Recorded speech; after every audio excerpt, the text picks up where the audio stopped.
Hello and welcome to Fireside Fridays here at OCD Gamechangers. We're going live tonight on the OCD Gamechangers Facebook page and also our YouTube channel.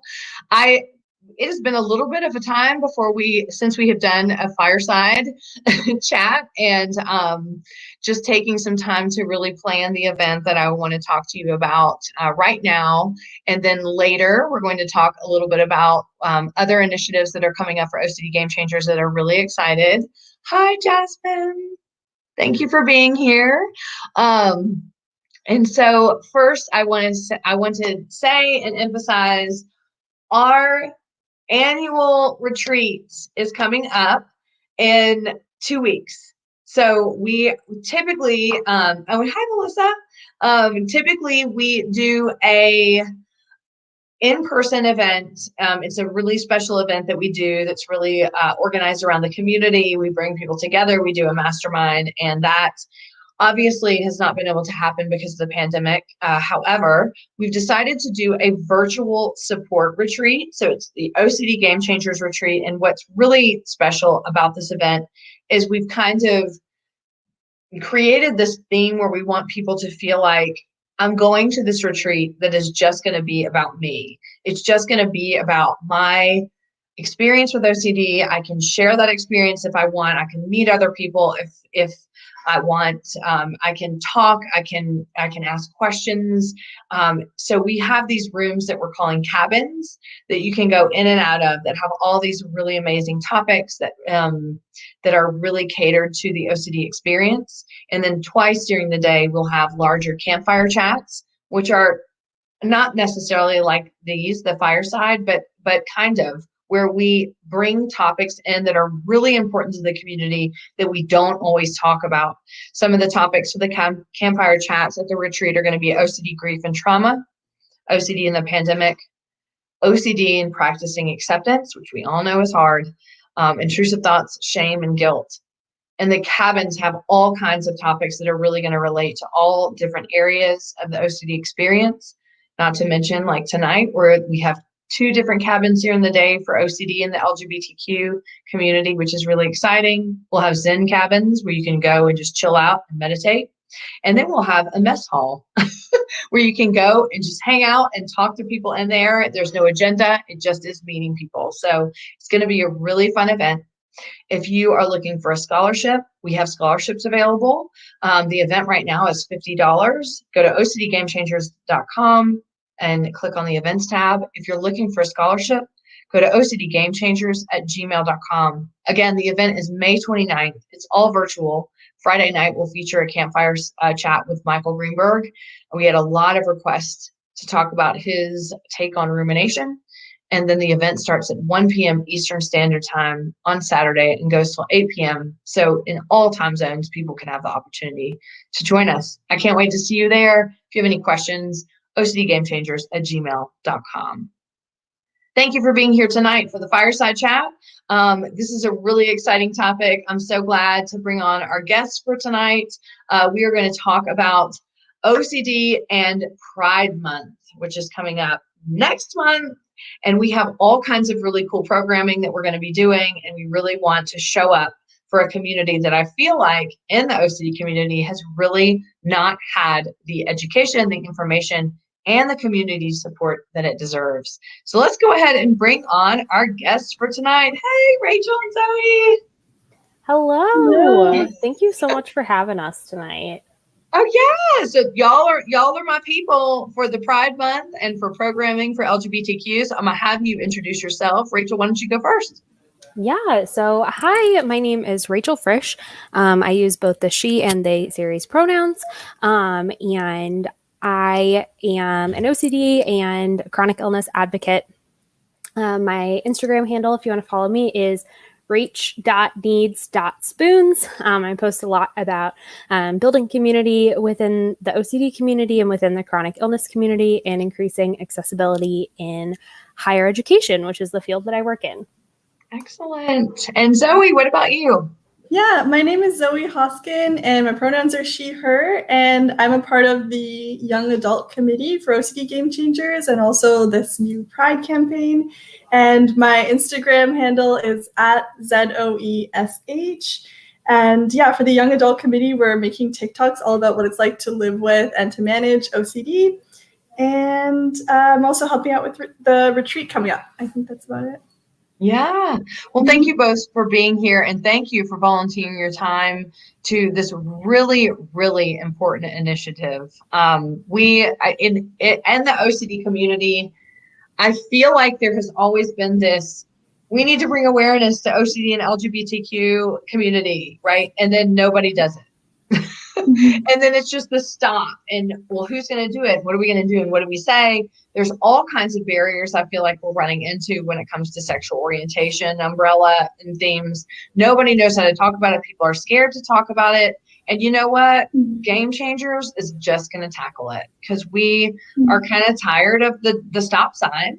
And we're ready to just turn the green light on and go. Let's really open up this community. Let's start to talk to each other. Let's figure out how we can reach people, how people can feel supported and that they belong in the OCD community as well as the LGBTQ community. So I'm going to open it up to y'all. Let's talk a little bit about why this initiative is so important. Not just the Pride Month, which is going to kind of kick things off, but the continued education and programming we're hoping to do from Game Changers after Pride every month. Yeah. Do you want to go first, Rachel? Totally up to you. Okay, you can go. Yeah. So this is pretty much the two things that I'm like most passionate about coming together. And I think something that I've been reflecting on, especially in the last year, is really just like the intersection of these identities and how we can't act like one's sexual orientation or gender identity is separate from their mental health when we know that they're so intertwined. We know that our queer and trans youth have higher rates of struggles with depression, anxiety, self-harm, substance abuse. And so it's something that, you know, in my time working in mental health advocacy, I've seen a lot of people try to say we all, especially just being able to speak specifically to the OCD community, be like, we all have OCD, we're all an OCD community, but sometimes we leave out that intersection. And so it's just been really important to me to make sure that we recognize that, because there's a misconception that that's creating division within our community, when actually it's making more people feel comfortable and feel loved and feel like all of their identities are recognized. So I think that's the biggest message that I want to put out, and why this is so important to me is because I don't want anybody to think that talking about, sexual orientation or gender identity is making our community divided, but rather having people recognize that it brings us together and makes our community stronger, more diverse, and just more beautiful, that we have people from all different walks of life that are coming together to share our shared experiences, but also share our differences so we can learn and grow together. I love that. Thank you. And that gives me a lot of hope, because I have felt kind of the pressure in the last few years in advocacy of not knowing how to talk about this, not how to approach the topic, and wanting to. And so I think that a lot of people are struggling. So I think knowing that that's something that's going to make us stronger helps me feel really motivated. So yay.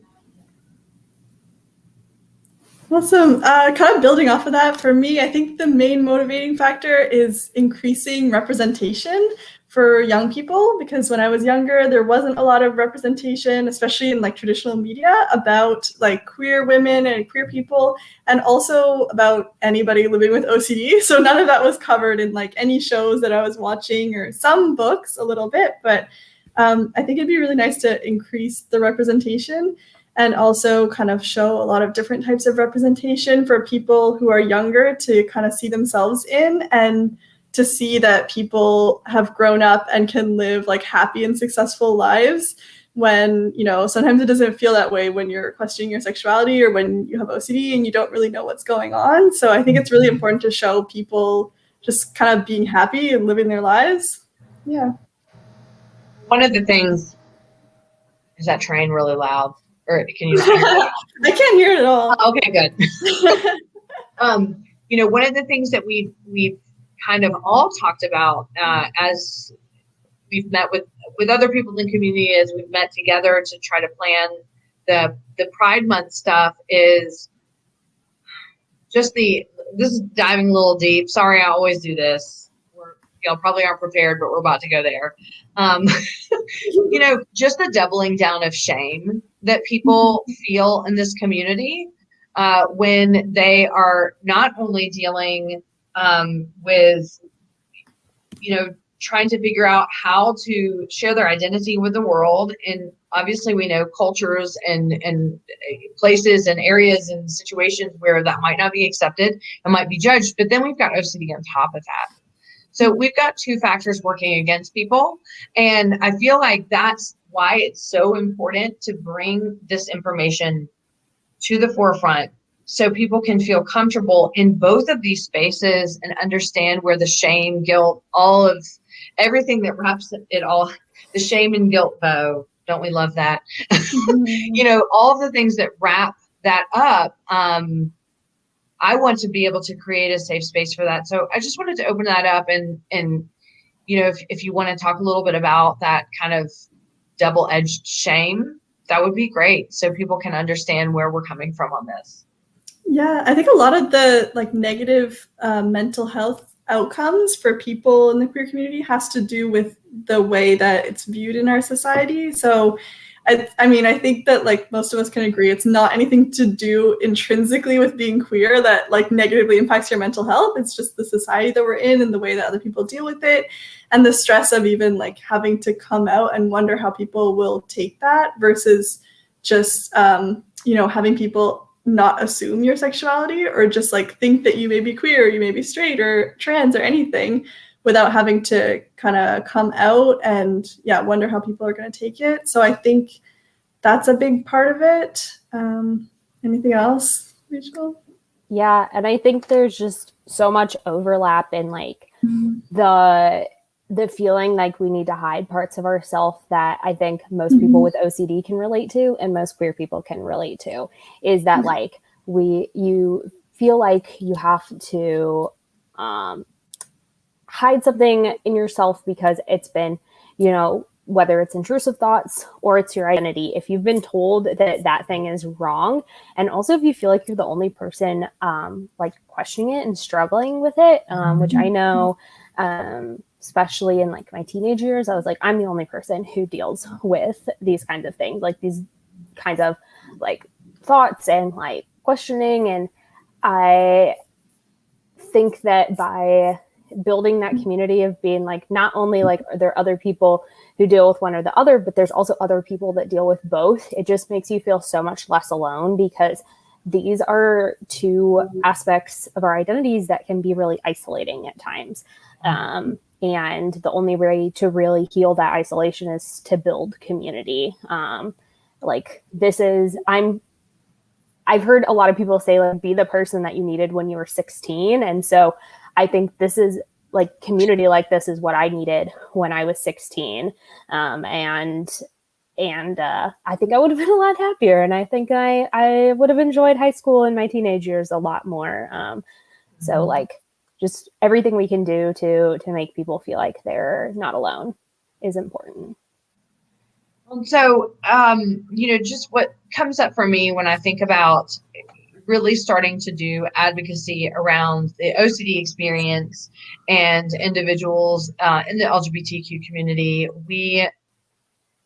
when we think about the sexual orientation themes, right? I think one of the things that I have heard, and correct me if I'm wrong, is that there really just isn't enough representation of what that umbrella is. It typically tends to be I identify as straight and I have intrusive thoughts about being gay. And so when we think about it, it's just boom, that's what it is. When in reality, there's so much under this umbrella, and it is you can jump anybody can jump anywhere under that umbrella. So let's talk a little bit about that. Where do we need to step up in our education and our kind of exposure, no pun intended, of what it's really like to be under the sexual orientation umbrella, no matter what gender or where you identify as your sexual orientation? I think one thing that's already been done that we need to continue to push was like the movement away from calling it, I believe it was called like homosexuality OCD previously, and the movement towards consciously using the language of like sexual orientation OCD has been really important because it shows that it is an umbrella. It's not just straight people who have intrusive thoughts about being gay. And so I think being cognizant of our language and of the way that we talk about it, and we don't try to box it in as like, it is this one thing that only straight people deal with. But like language is so important in the way that people understand things and internalize things that they learn about. So I think continuing to do that is a big step, and just like, again, by building community of LGBTQ folks within the OCD community, like we can create safe places for people who experience sexual orientation OCD, who are part of the LGBTQ community, who may be questioning, am I actually straight? Or, if you identify as bisexual, like, am I actually a lesbian or anything like that? Like by building that community, we're really going to feel comfortable talking more about that, because right now, if all the OCD representation we have is straight people, of course, we're going to hear about straight people's stories. So by lifting up those voices and building that community, we're going to hear about other people's, experiences and hear kind of the other side of that.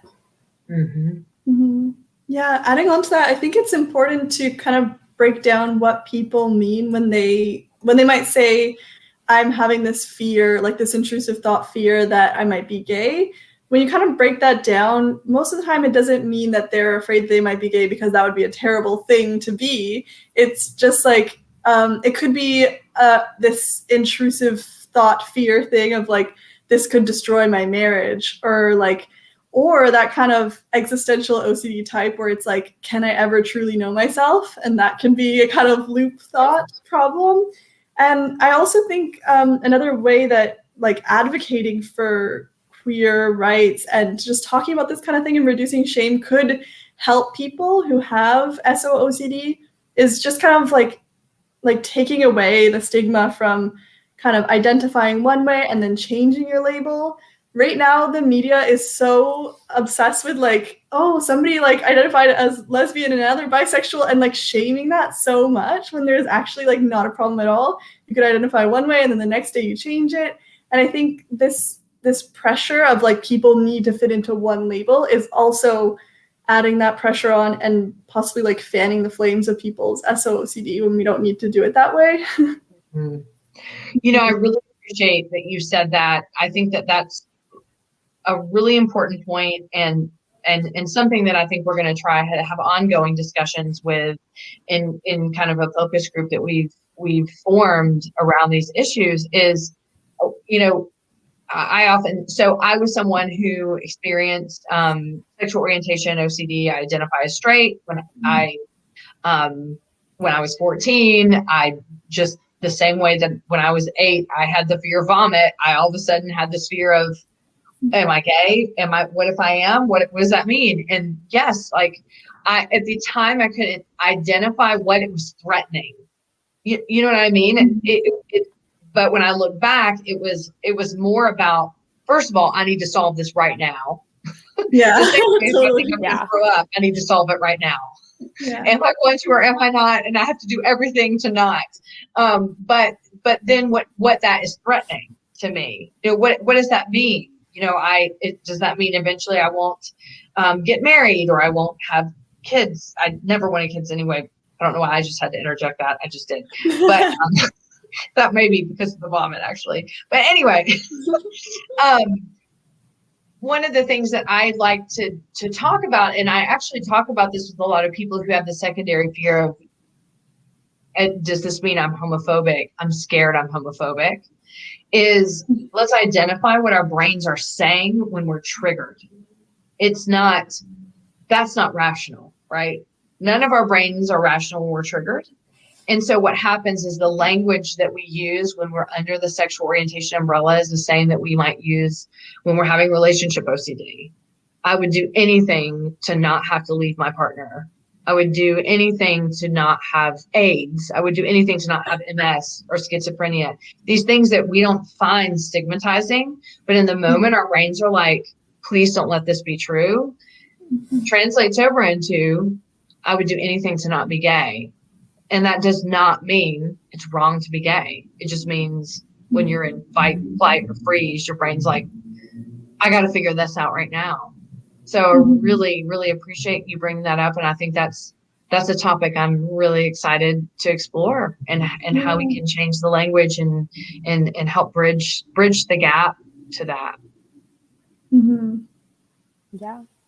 I think that's such an overall theme of OCD that we want to break down, that like our intrusive thoughts are not our values. You know, we always talk about living our values and, values over fear. And I think that that's something that we need to emphasize, continue to emphasize in our community, but also when we're educating people outside of our community, that like, that is such an important thing to know, is our intrusive thoughts are not a reflection of our beliefs, of our values, because that misconception is exactly what makes people think that, oh, well, if you have a fear that you are gay, like, then obviously you're homophobic, when it's like, no, it's that I love what Zoe said. I love that idea of, it's the existential, I can never truly know myself. And I just wish that more people outside of our community recognize that, because that's why so many people with any kind of stigmatized obsessions have such trouble searching for help and speaking about it, because like there's just this misconception like, well, clearly if you're thinking about it, you must be a terrible person. It's like, right. Yeah, that's not how this illness works. I know. I'm excited to create some thoughtful conversations around this, where we can really meet each other and in all of the communities with empathy.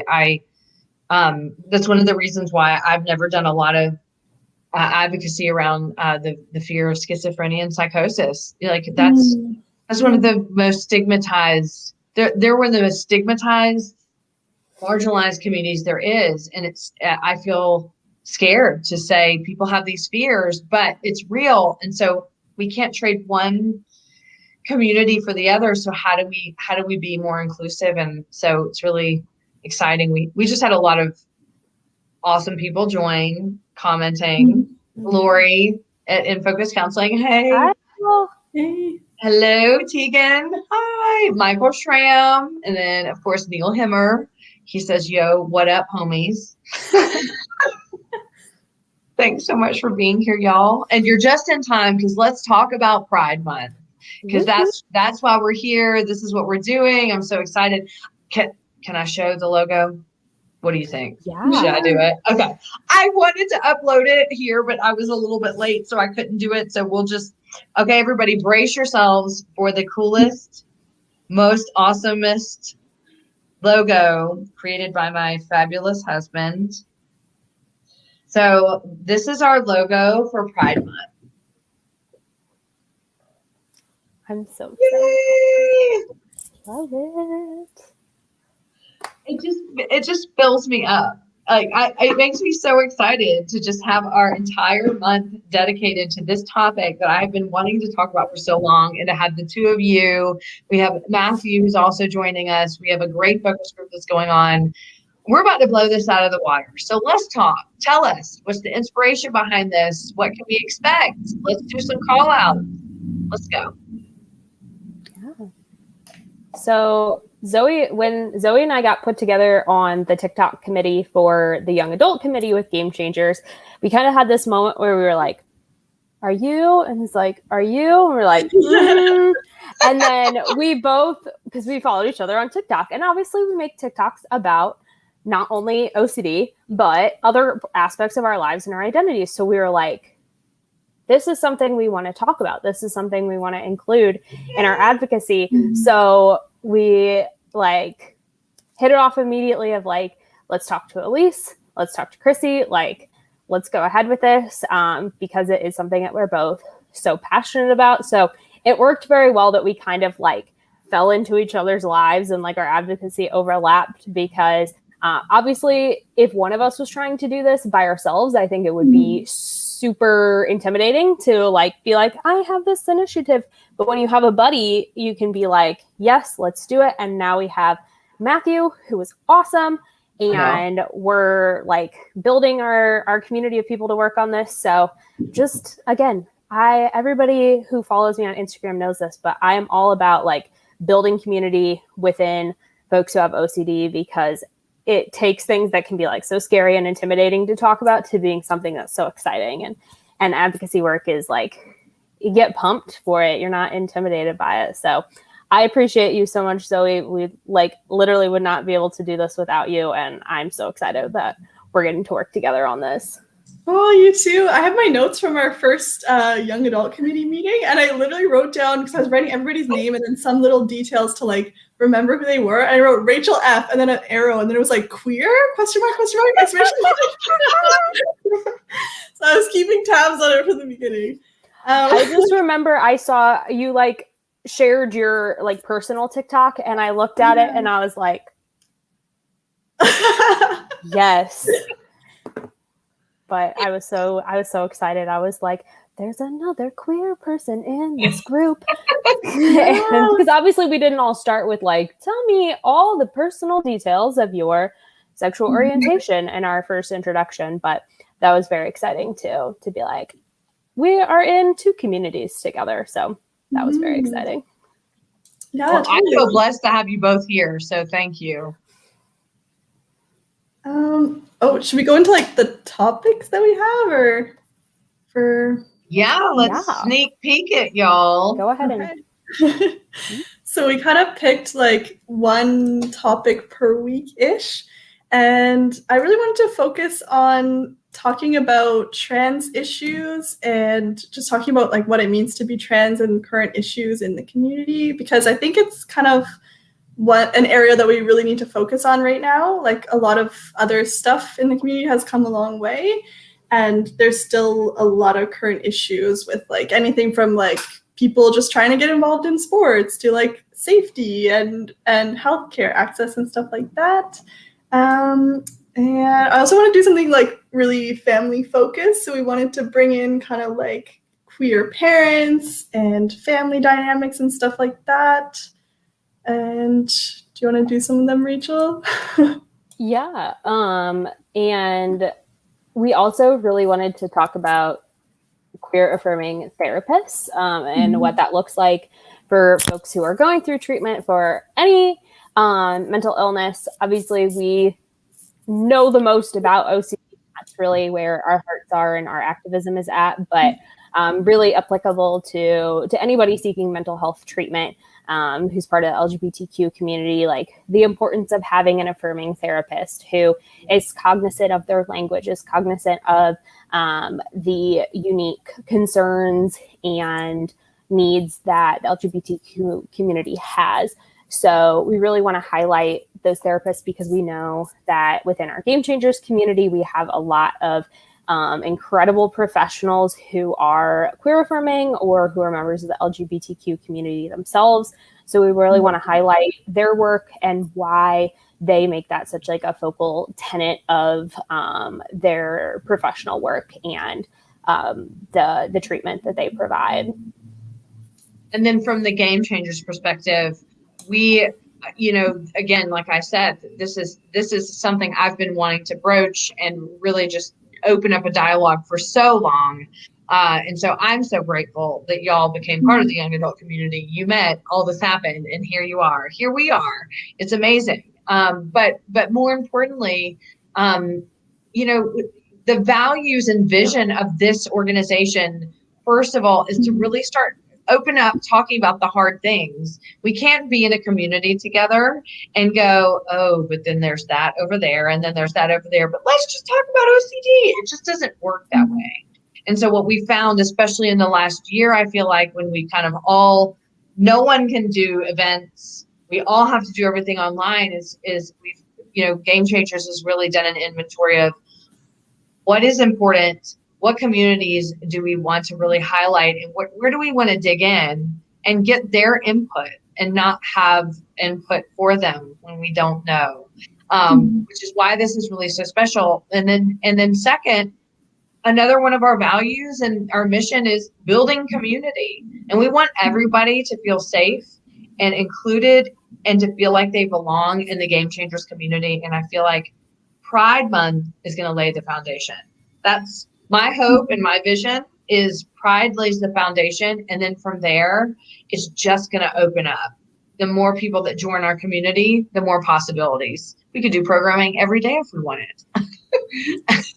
I mean, so it's there. The possibilities are endless. So I'm really excited about it. So the question I wanted to ask both of you is, what do you want?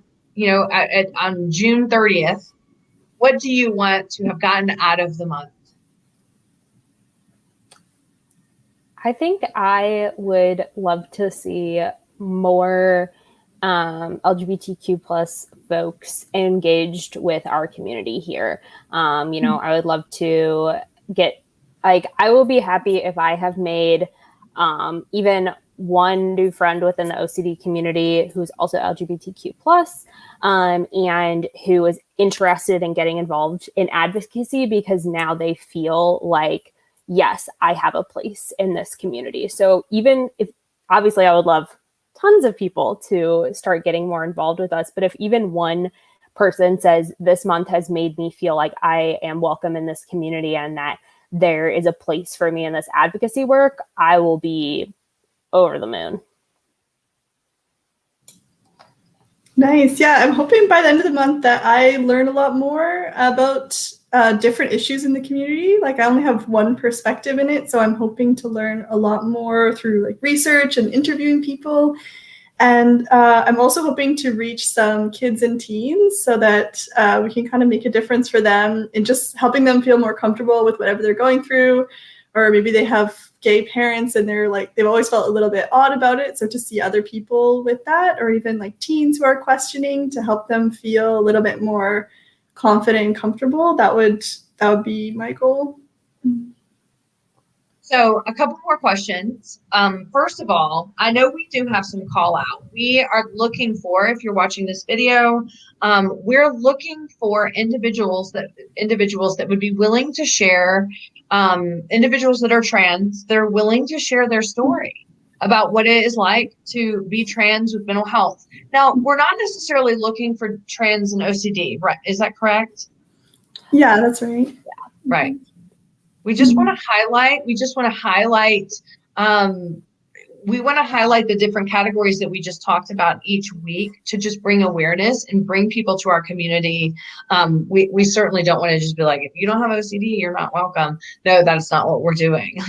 We want to build this community in a way where when you need resources, when you need help, when you need support, you can come to us. So that we're working on bringing people in for the different categories. But right now, if you or someone that you know is trans and is really excited and wanting to share their story, or if they want to be anonymous and want to start speaking out, please email ocdgamechangers@gmail.com, and we can give you more information and connect you both to Rachel and Zoe and Matthew, and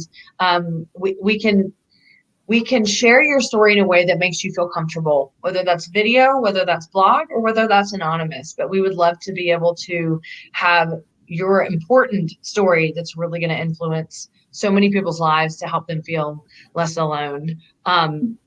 What else? I just want to open this up to you. If people want to get involved in Pride Month, if they have a story, if they are parents, or if their parents, if they want to highlight their parents, if they're a queer affirming therapist, what are we looking for? Yeah, families is one of the big things we're also looking for. So that can be, like you said, queer parents, children of queer parents, parents of queer children, whatever your family dynamic might be. But if if the LGBTQ community and mental health advocacy is close to your family's heart, we want to hear from you. And we want to talk with you about how that has impacted the way that you support one another as a family, and the things that you value, the values you instill in your children. We really just want to highlight that because, like we've said before, we want to show that queer people and trans people who are dealing with mental health issues can go on to have wonderful, joyful, fulfilled lives, because what we see in the media has been for a very long time that like one or both of those things is going to lead to like your eternal misery. So we just want to highlight that joy that is within those families and that love and support. So please reach out to us if that sounds like you and your family. Yeah, and to add on to that, we're hoping to feature different queer people who are living with OCD. And especially if you want to do some advocacy and reach out, if you have like a sexual orientation identity or a gender identity that's not as commonly represented, that would be super great so that more young people could see that and see that you're living your life proudly with that. That would be great.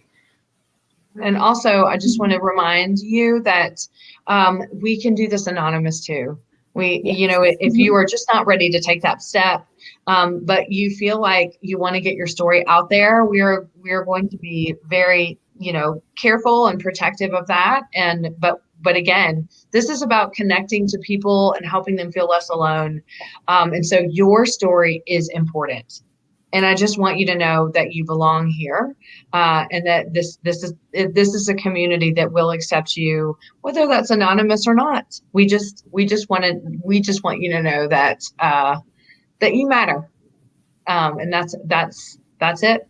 Lastly, there are people right now that may be listening to this, whether they're in the LGBTQ community or whether they're just like, oh, I want to do something and I don't know what to do. You two have stepped out. You're starting to do advocacy. You're doing TikToks. You're doing all this. We're collaborating. It's all blowing up, and you're out there in the forefront. And people get scared, and they think, I don't know if I can do what they're doing. What motivated you, and what advice can you give someone who may be sitting there right now, going, I really want to do what Rachel and Zoe are doing, but I don't know where to start? So you want to go first? Okay, sure. So what motivated me was probably just, increasing the representation. I think social media is pretty cool because it's like kind of like having your own little TV channel that a lot of people can watch. So it was nice, like never seeing, lesbian couples on TV when I was growing up, that TikTok just has tons of those, just tons. You can just scroll through and see all of them. So that was a big motivating factor for me. And then some things that kind of made it a little bit easier to start was just having role models. Actually, for me, like Elise, the leader of our young adult committee, I saw her. Hi, Elise. They just commented. Yay! So it was a kind of funny story how I got into it with the OCD Gamechangers, because I had just ordered some stickers from Elise's shop, and they were really cute. They're like OCD themed stickers, and I got it as a gift to myself for doing this really hard ERP thing.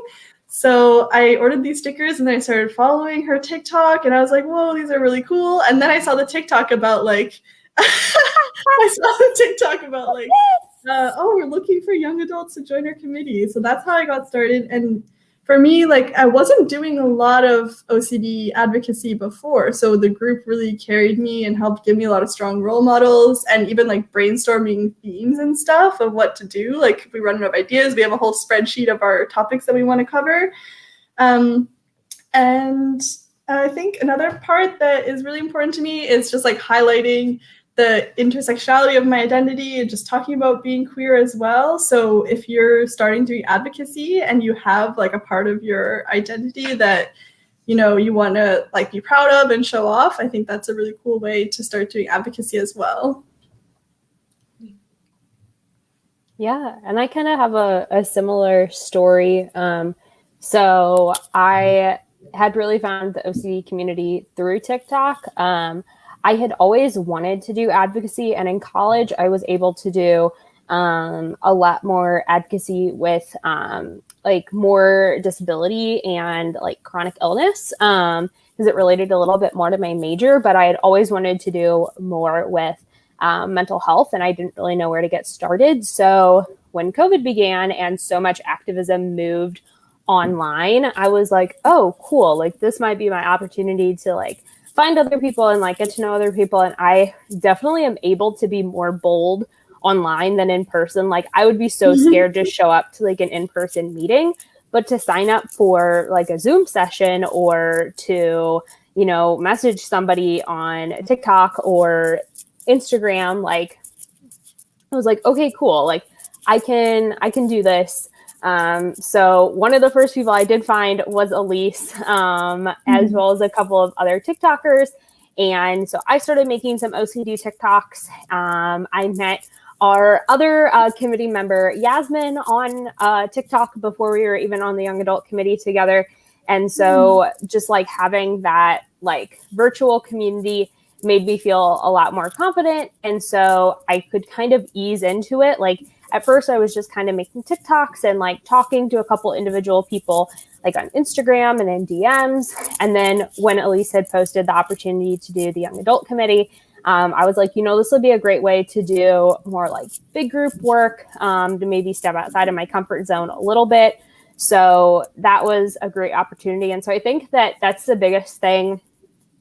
I mean, the biggest thing that we can do as an organization is to continue to offer, like, even in a post-COVID world, I would love to see organizations continue to offer a lot of opportunities to do virtual advocacy and to continue building community online, but also as somebody who wants to get involved in advocacy, to follow organizations like Gamechangers or any other organization that is related to mental health or anything that you're really passionate about, and look for these opportunities where they're putting out call outs and being like, hey, we need people to help out with this.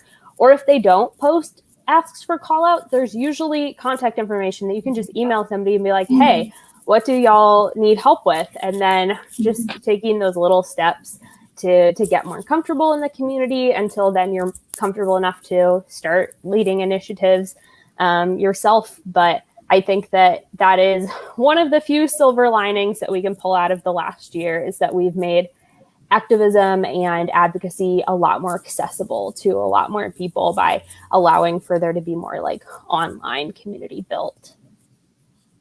Well, I just, want to follow up with that. As Gamechangers, one of the reasons why we were formed is to elevate people who are doing things, bring people in who want to do things.